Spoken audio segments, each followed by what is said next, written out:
Okay, we're on.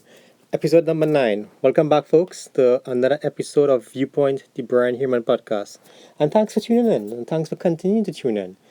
A lot has taken place in Toronto over the last few days, especially. But before we dive into the meat of the matter, into everything that's been going on, I just want to let you all know that the podcast is now available on iTunes. Yep, that's correct. Finally got approval for iTunes. And I've also taken the time to get the podcast on Twitter as well. So the podcast is on Twitter at Brian Viewpoint. So you can check out episodes on Twitter as well. Um, Also, remember the podcast is on YouTube, it's on Spotify, and it's also on Google Podcasts. So more options and more platforms for you all to listen to. So I hope you all take the opportunity to use one of these platforms and continue to listen to the way I see things.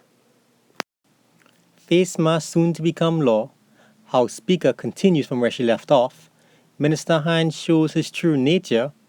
We explore the not so independent senators. Donald Trump strikes back. And Nancy Pelosi lets the cat out of the bag.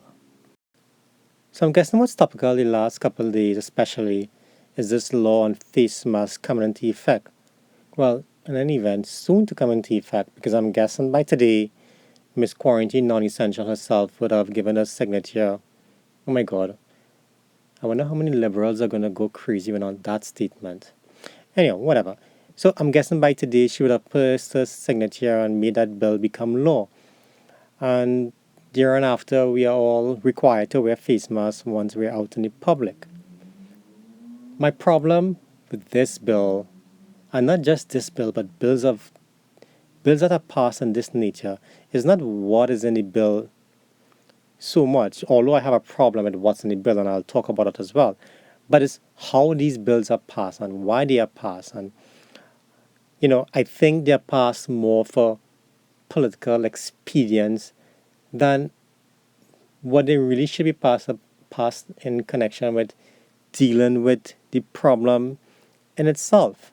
Now, why do I say political expedience? Let me play a clip for you all, and that way you all can have appreciation for what I'm saying. Wearing a mask by the average Trinidadian and Tobagonian is of absolutely no use. As a matter of fact, it is more dangerous because the average person who does not know how to put on a mask or who puts on an ill-fitting mask is going to be doing what? Every 2 seconds, adjusting. And then you are touching your face. So I am appealing to the public. Stop buying masks and leave those masks for the doctors and nurses in the private sector. They need it more than you. Their protection is more important right now. They know how to use it. There is absolutely no benefit to be derived by the average Trinidadian, average Tobagonian wearing a mask. For those of you all who don't know, that was the voice of the Minister of Health. That was his policy position as it relates to mask. That was the government's policy position as it relates to face masks. Fast forward today, and here we are with this bill that makes the wearing of face masks compulsory. What has led to this? Why are we here today? I tell you why we're here today. It's all about controlling the narrative. You see, I mentioned before that the numbers would have crossed 1,500. That is, the number of infected COVID-19 people would have crossed 1,500 before the end of Friday. And so said, so done. Right now, we're over 1,600 infected persons with COVID-19. And this knee-jerk reaction with regards to passing this face mask bill is an attempt to show that how the government is really trying to do something to control these numbers. But prior to that, as the ministerial face mask wasn't important. So here we are today with this bill that creates the non-wearing of a face mask to be illegal. Illegal to the point where in its first offense, it's going to be $1,000. The second offense, $2,000. And the third offense is going to be $5,000.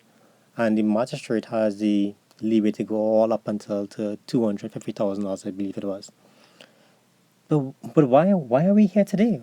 I mean, it's almost as if they woke up one morning and they realized, you know what, we're gonna go with face masks. That's the new narrative. We can't control this increase, this spike, this so-called second wave.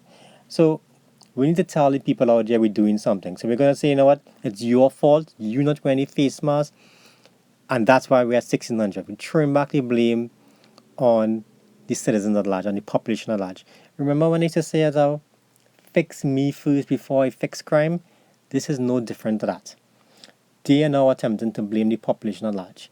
And my problem with the bill is that it's a draconian piece of legislation. Here you have, you see, fines are designed to be a deterrent. That's what fines should be. They should be a deterrent. This is not a criminal act. This is not murder or something like that. So fines should be a deterrent to let the citizenry know, or let the John Doe outside there know, you know what, we don't want you to be doing this. So we put the fines at this number. And nobody wants to keep paying fines. It's ridiculous. Nobody wants to go and line up anywhere to go and pay no fine. So why $1,000? Why such a high number? You all know fully well the level of unemployment in this country right now. Forget about reading central bank reports. If you want to laugh, read it. Other than that, their unemployment figures is not to be taken serious. You all know fully well, because you all have friends out there and you all see it for yourself, what the real unemployment is like out here. And if you know that the real unemployment out there is so high, then why $1,000? Who's going to be able to afford $1,000 in its first instance? You are now asking someone to choose between rent, providing food on your table, or providing for their kids, and $1,000 fine? Now, you all may very well say that not everybody is going to be fined, but the fact of the matter is, one person being fined is in on itself going to create a problem. You see, when you challenge this fine, it's going to go to the magistrate court, and it's going to overburden an already overburdened system in the magistrate court. So why $1,000? Why go to such punitive measures? It's almost like if you're attempting to punish an already downtrodden society. I just don't understand why the numbers has to be so large. It's when you can't pay fines, what happens to you afterwards? They come to arrest you. When they arrest you, you may not get bail, and then what? You create a criminal out of not being able to pay fines. Like I said, fines should be deterrent. This shouldn't be punitive. But these numbers are going to create criminals. It's almost like you have to get up one morning again and they say, you know what, we're going to put the number so high, and that way you're going to be so afraid not to wear your face mask that you're going to wear a face mask because the number's too high. You're not going to pay it. There's always going to be a percentage of people out there who will not wear their face mask and be fined. Punishing them in this manner is not the solution. As I recall, government said they were going to give out face masks. And what about those who can't afford a face mask, don't have a face mask, and are fined because of it? It's not right. It's not right. I mean, this is not a priority right now in terms of these numbers, that is, these fine numbers. It could have been something smaller, like I mentioned. It could have been $200, something that, a tap on your wrist at first. And nobody wants, like I said, nobody's going to go 2 and 3 times. But to create this solution is creating more problems in on itself. And that is my problem with this bill. When you have a bill like this going on police officers, you're going to see all of a sudden they're going to be doing roadblock to see if you're wearing your face mask. They're doing roadblocks on itself to catch murderers and stuff, but roadblocks, because that's what, you all know my point of view when it comes to this commissioner of police. Police in on themselves cannot relate to the public at large with customer service. There is zero customer service skills when it comes to police officers, and they're relating with the customers, with the public at large. And they take the cue from the commissioner of police. If you look at him and how he interacts on television with the media and with questions, and when he catch somebody and who's a cockroach and not, this is what the commissioner of police thinks of the population at large out there. When his subordinates see him interacting like that, you think they're going to have any more respect for you? They know that that the commissioner of police, their boss, has their back. And that is the problem. So don't expect anything to be any different. It's crazy. I mean, the the real scary part about this is the priorities that government seems to have. You know, weed seems to be more important in terms of making it um, legal for 30 grams and that kind of thing. And now face masks. So it's like every single thing out there, you just touching as fast as you go, and there's no real solution.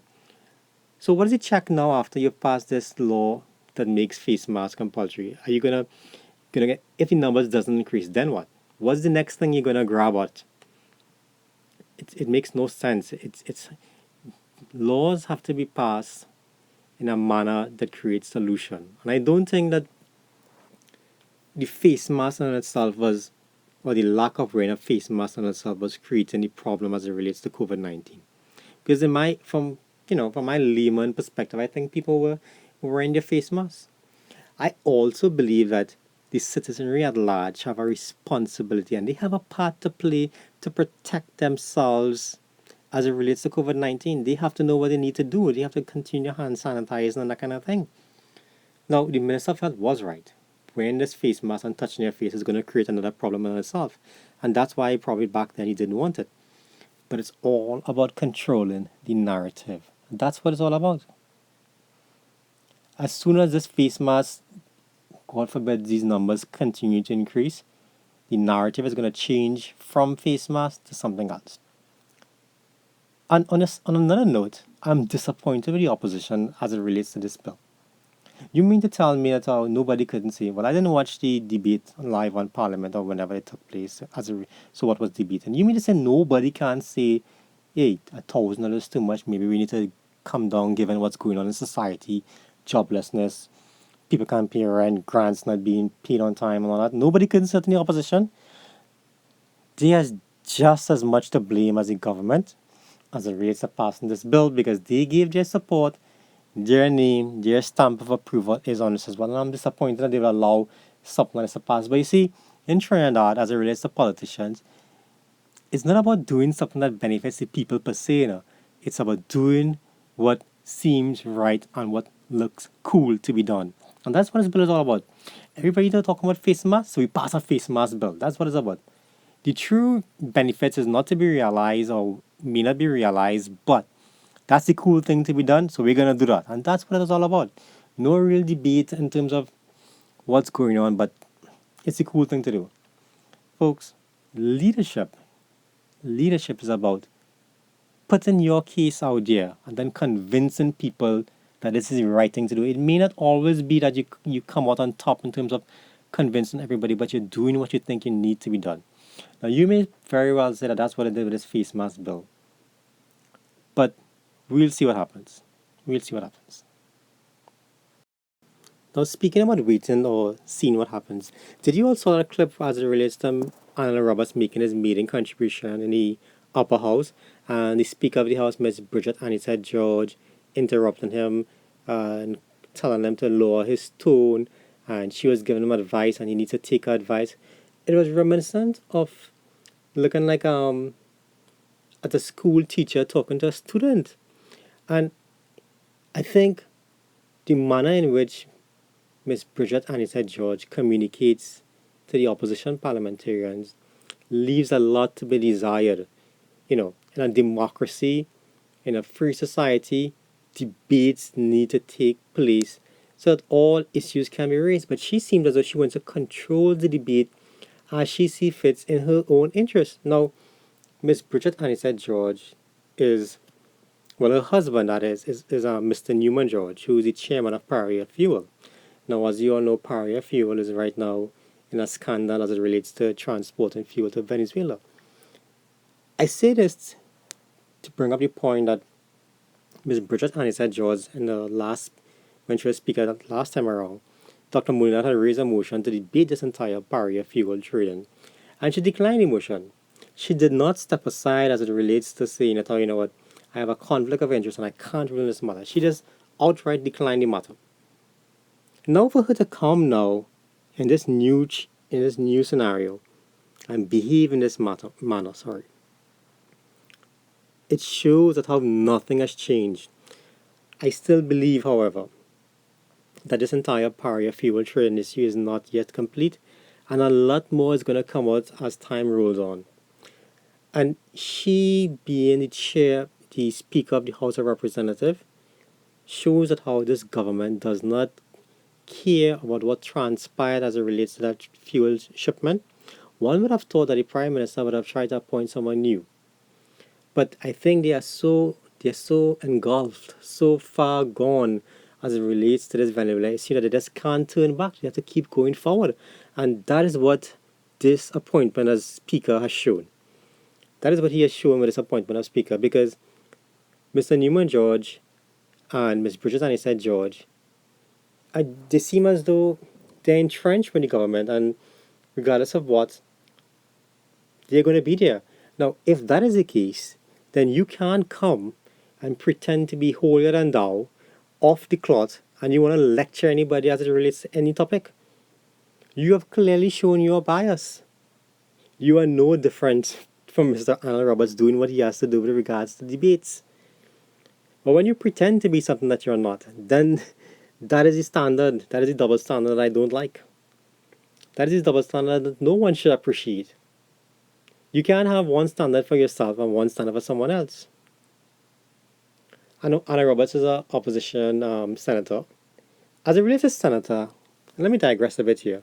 So the upper house is made up of 31 senators, 16 appointed by the government, 6 by the opposition, and 9 independent senators. You see that 9 independent senators, that 9 so-called word independent senators, but all senators are appointed by the president. But the president, she alone gets to decide on those 9 independent senators. There is no such thing as independent senators in Trinidad and Tobago. That word independent is a fallacy. That's like a story. Because the president is appointed by the electoral college when they vote for a president, and the government always has the majority of votes to appoint a president.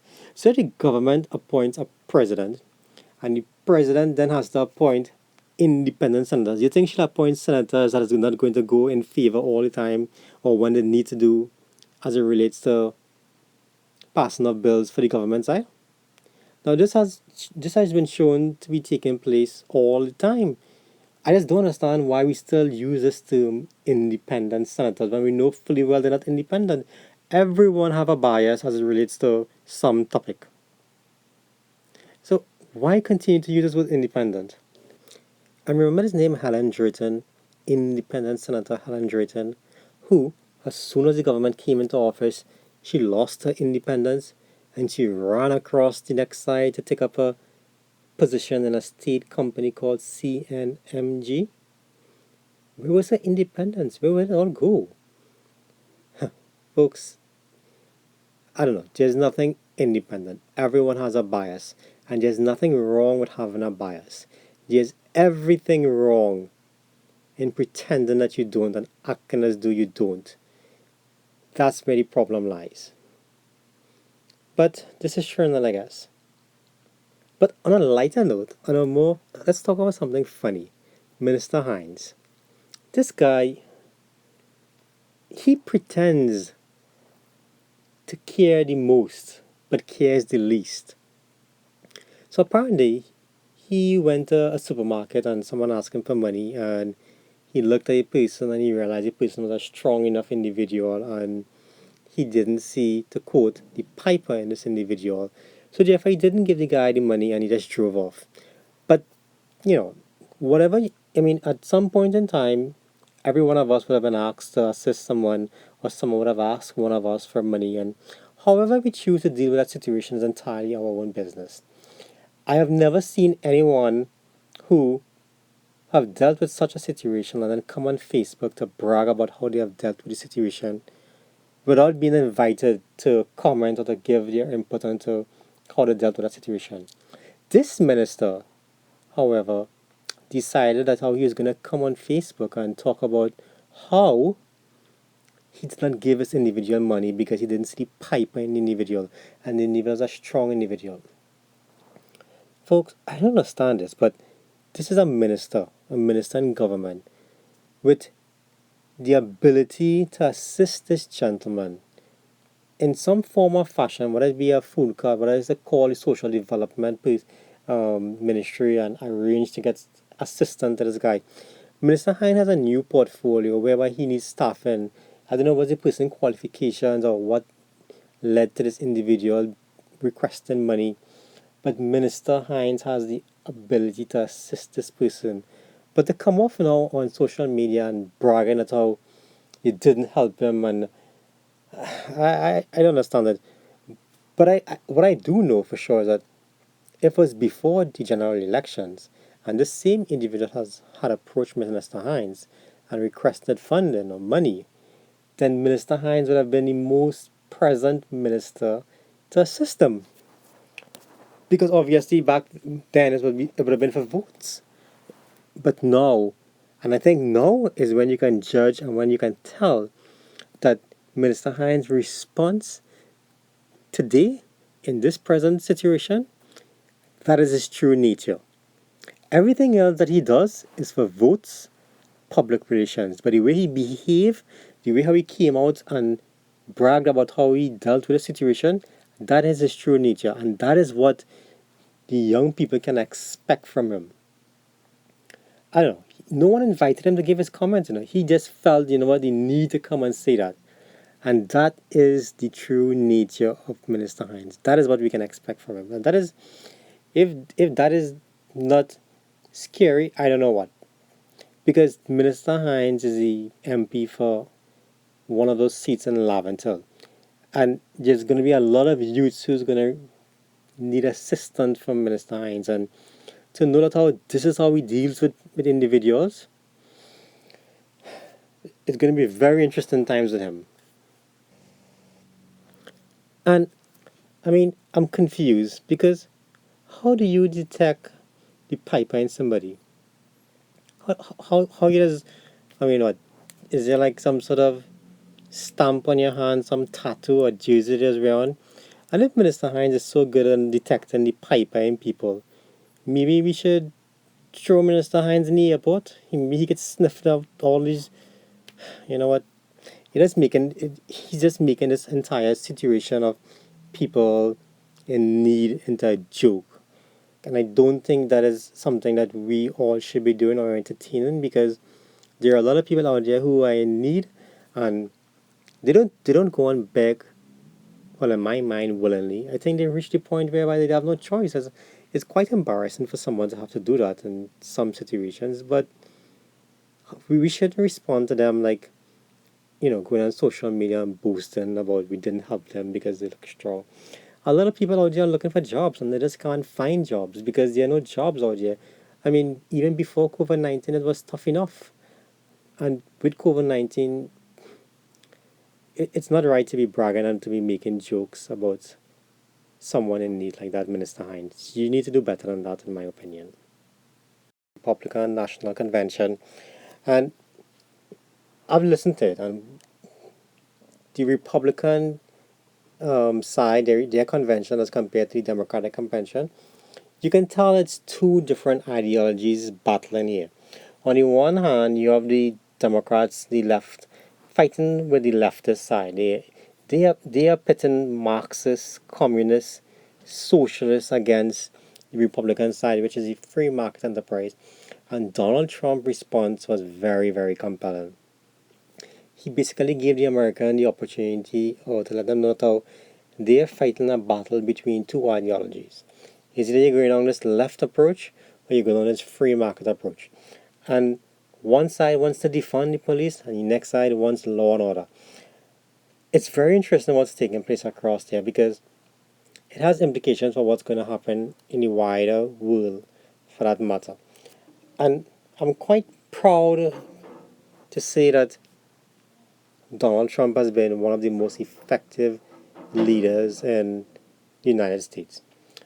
And as I mentioned earlier, this is going to come down to debates and Joe Biden showing or making his presence felt and those debates on what he does.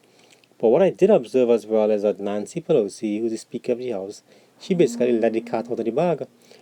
She is now stating that how she doesn't see the need for Joe Biden to participate in any of those speeches, which is quite remarkable because those debates have been going on since, for long, since time immemorial, and since for a long time. That's how, you know, the Republican candidate and the Democrat candidate, they always come together and have a debate, three debates that is. And so far, with Nancy basically saying that how she don't see it needs to happen, Democrats are scared beyond words for Donald Trump facing Joe Biden on the stage because they know fully well that Joe Biden is incapable of defeating Donald Trump on a head-to-head combat on the stage. He's in no way near his league. He's not. He's not. He's not.